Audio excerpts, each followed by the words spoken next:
welcome to the final Davao episode. And maraming salamat kasi nandito ka pa rin. This is a surprise trip. Hindi ko naman na-imagine na pupunta ako sa Samal Island kasi nga wala ang kaplano-plano. Wala rin naman akong kasama na pupunta doon. Alala niyo nung nakita ko si Kulas, nag-post ako sa Facebook, tapos nakita siya nung kaklasmate ko nung college. Sabi niya sa comment, pasyal ka dito sa Samal Island. Tapos nag-message ako sa kanya. Sabi ko, nandito ka pala sa Davao. At doon na nga nagsimula ang kwentong Samal.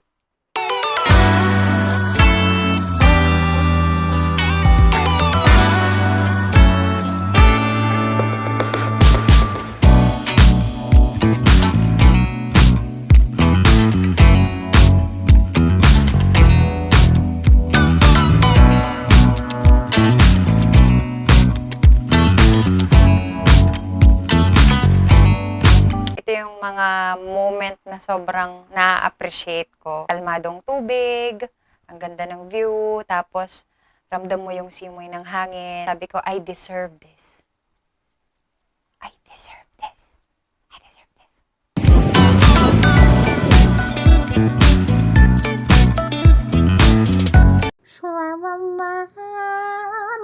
Jackie, ang tagal kitang hinintay. Jack!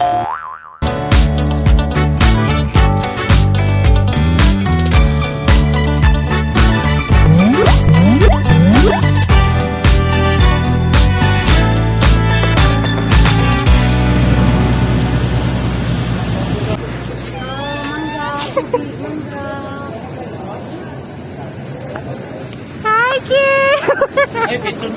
Si Kim may kaibigan ko nung college. Pareho kaming Ilocano. Siguro isa rin yan sa mga factor kung bakit kami naging magkaibigan. Masiyahin din siya na tao. Kaya madali lang kami nag-click na dalawa. Matagal ko na rin siya hindi nakita, mga 9 years na. Sobrang na-appreciate ko kasi nga nag-offer siya sa akin na ipasyal niya ako sa Samal, kasama yung boyfriend niya. Nakaplano na yung pupuntahan namin, yung itinerary namin, yung resort. Naplano na nilang dalawa. Parang wala na akong masyadong inalala. Pumunta na lang talaga ako doon, tapos tinur nila akong dalawa. O, diba? Hi, Kim!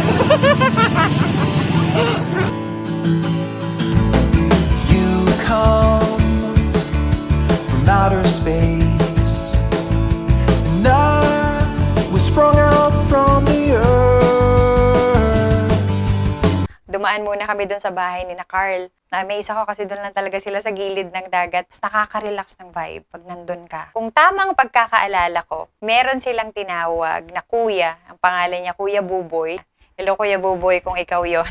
Doon ako kay Kuya Buboy sumakay para makapunta kami doon sa resort. Lay down, face to face, to witness. Tapos habang nasa kalsada kami, nakita ko si Kim, meron siyang hawak na action camera. So, nagtitake siya ng video. Sabi ko, ay, may action cam pala si Kim. All rebirth, and I'm not leaving while you're breathing. I won't run away. They say it won't last, you move along, but we're moving too fast. I know they're wrong, 'cause we are like invisible light in the dark. Nagbablog ako, gamit lang yung cellphone ko. How I wish na meron akong action camera. Pero syempre, wala naman akong pambili ng ganon. Tapos sabi ni Kim, matagal nang hindi ginagamit ni Carl yung action cam na yon. Nakwento niya na nagbablog ako, sabi niya, dadalhin daw nila yon para sa akin. Sabi ko, sweet naman itong dalawa na to. Hindi talaga ako marunong na mag-operate ng action camera, promise.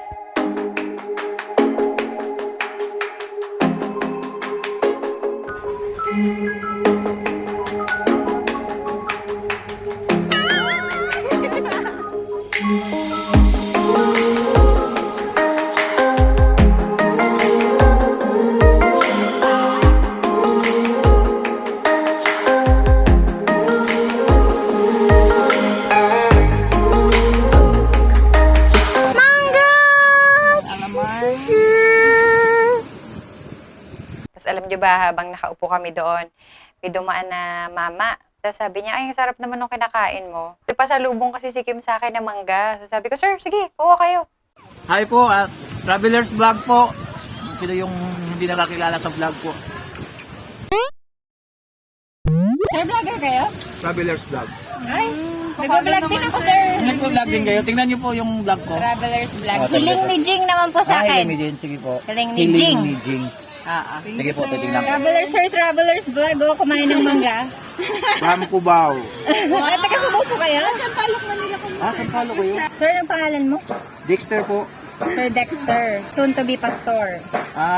Actually, natapos ko na po yung ano. Kaya nabalik na ako dito. So, dito na po kayo mag-ano? Oo, parang bumalik po dito para mag-minister.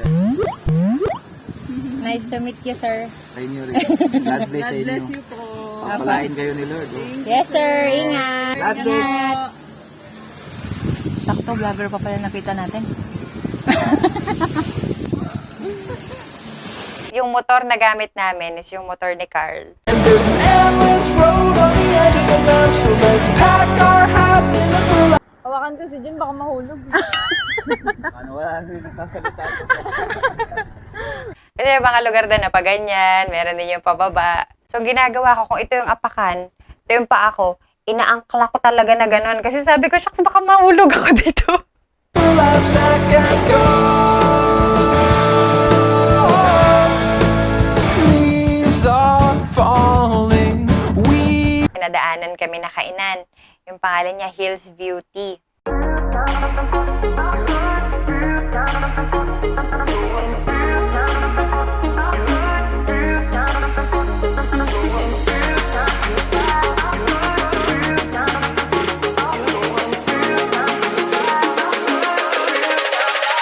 Hindi ka niloloko. Ikaw mismong naloloko sa sarili mo.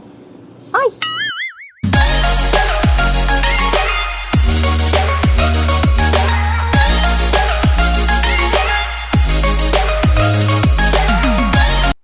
Medyo nalungkot lang ako kasi binilin ko na yung burger na isa-serve. Wag lalagyan ng sauce kasi hindi ako kumakain ng kahit na anong sauce. Nakalimutan yata ni Kuya. Pero okay lang. Masarap naman yung halo-halo. Doon na lang ako bumawi.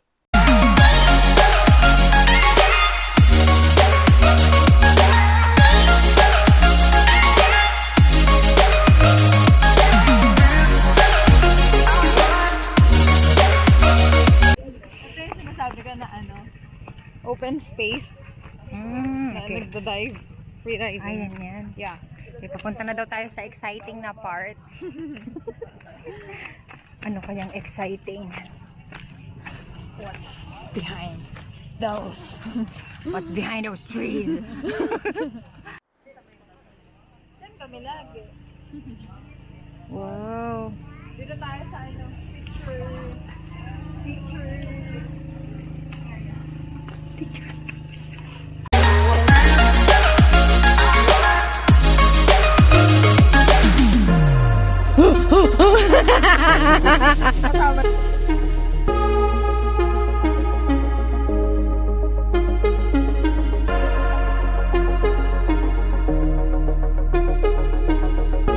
Tapos sumunta kami doon sa Kaputian Beach.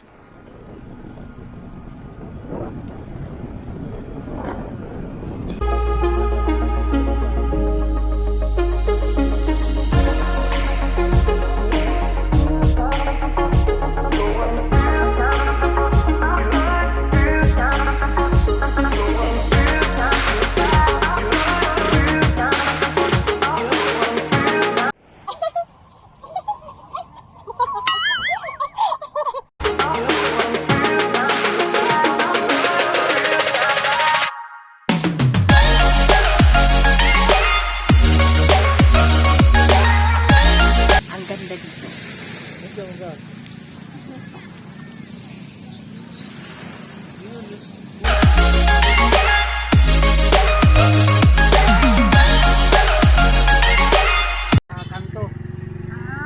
Hi, Kuya. Pupunta daw dito si Andrew mamaya. So, 1, 2, 3, go! Bagong Pilipinas, bagong mukha. So, kaibigan, go! Kaibigan, go! BBM! Nagkataon na merong concert doon. Sabi namin, balik na lang kami mamaya kasi maaga pa. So, ayun, hindi na ako nakapag-video nung sa night swimming kasi sabi ko, time din to na makapag-relax, i-feel yung moment na nandoon ako. Sobrang na-appreciate ko silang dalawa. Tsaka, doon ko lang din nalaman na nagva-vlog din pala sila. Ito yung YouTube channel nila ha, Ride Your Moto. Please subscribe ha, supportahan natin sila. Tonight, tonight, tonight, I opened up my eyes. Tonight, tonight, tonight, I'm wide awake and I'm breaking into. I can't make it. So will you save my life? Hindi na rin kami nakapasok doon sa Freedom Park kasi sobrang haba ng pila. So, ginawa namin, kumain na lang kami, tapos bumalik na lang ulit kami sa resort. Konti lang yung pila. Ayun o. Oh, yung pila. That night, bago kami natulog ni Kim, nagkwentuhan muna kami. Hindi pa ako makatulog noon. So, yung mga tao sa labas ng tent, nakakatawang pakinggan kasi parang isang grupo sila ng kabataan. Tapos, nakabilog sila na ganon. Tapos, nagsa-sound trip lang sila, kumakanta sila. Sabi ko, saya-saya naman dito.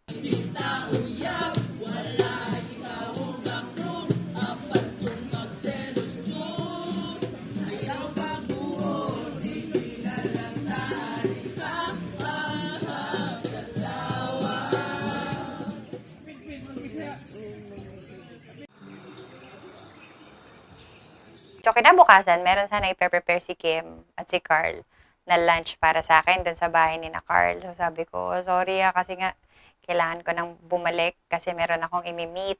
Nakaka-touch naman tong dalawa. Talagang para silang SM, we got it all for you. Sila na nga gumawa ng itinerary, sila na nga nagpasyal sa akin. Tapos, mag-prepare pa talaga sila ng lunch para sa akin, di ba? Napaka-sweet naman nun.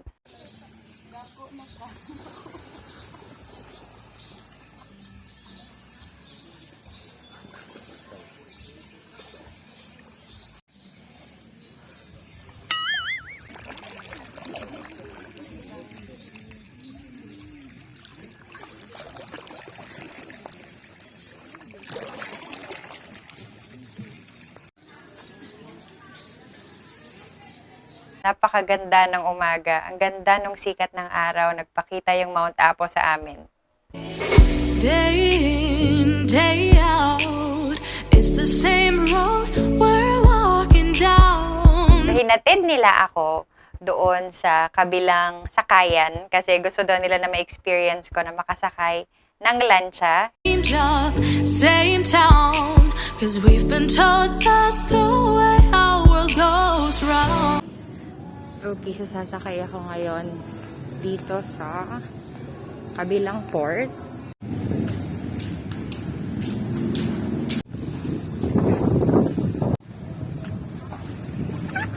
Agard!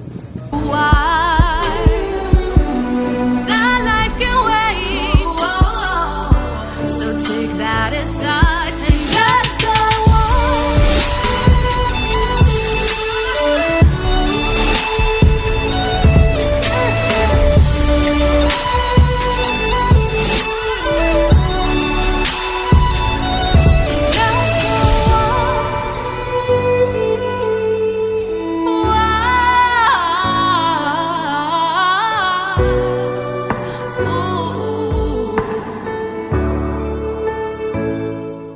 So, Kim and Carl, kung nanonood kayo ngayon, thank you so much. Maraming salamat. Isang linggo lang ako sa Davao, pero napakadaming memories, napakadaming kwento. Bago ako nag-flight, nag-lunch out muna kami ng Team Davao. Hi! Namit ko si Tita Aiden! Sana tinamit.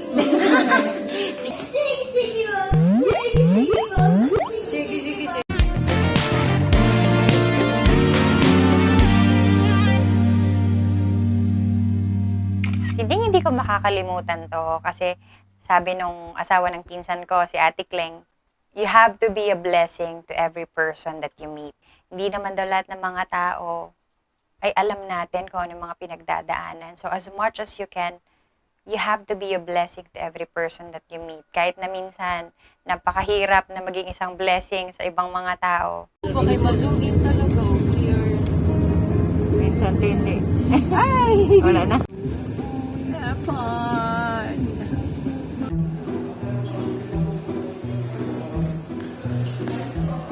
ginagawa mo? At di pa dyan nagtatapos kasi bago ako pumasok doon sa departure area sa airport, binisita pa ako ni Ate Chrissy. Siya rin yung isa sa mga kasama ko sa Gaysana Mall dati, kasama ng baby niya. Thank you Ate Chrissy sa time. Pogi-pogi nung anak niya, cute-cute. Asan si Mami, Mama? Antay lang, Diyos ko. Bye-bye, ate. Bye-bye. Kung naaalala ko yung dating sarili ko, naiisip ko yung mga pinagdaanan ko noon. And sobrang dami kong natutunan. Isa na siguro doon ay yung pagkakaroon ng patience habang chine-chase mo yung mga pangarap mo sa buhay. Kasi ang hirap magsimula ng buhay back from scratch. Kasi yung time na yon, I was lost. Hindi ko rin alam kung ano na lang nangyayari. Naniniwala ako na kapag yung pangarap mo ay nilagay mo sa puso mo, kahit saan ka mapunta, aladala mo yun. Hindi yun mawawala sa'yo. Pangalawa is yung rejections ay redirections. I-treat natin siya as redirections. Daming nangyari sa akin. I won't go to the specifics anymore. Pero yung mga experiences na yun, sobrang minold niya ako sa kung sino man ako ngayon. Kaya nagpapasalamat ako kay Lord. Pangatlo is yung mga totoong tao sa buhay mo ay mag-i-stay sa'yo kahit gaano katagal mo pa silang hindi nakita. Nandiyan pa rin sila. So be thankful for that. Siguro yung last is having enough love for oneself to take onto this journey. Raising a hand kung feeling mo hindi ka okay o kaya hindi mo kayang gawin yung mga bagay-bagay. Maraming salamat sa pag-antabay dito sa aking Davao episode. Nagpapasalamat ako kasi ngayong araw ay 2 years na tayo dito sa Hiling ni Jeng. Kaya maraming salamat sa mga patuloy na sumusuporta sa akin. Sobrang napapasaya niyo ako kapag may nakikita akong comments o kaya kapag may mga nanonood ng videos ko. Kita-kits tayo sa next episode See you on my next vlog.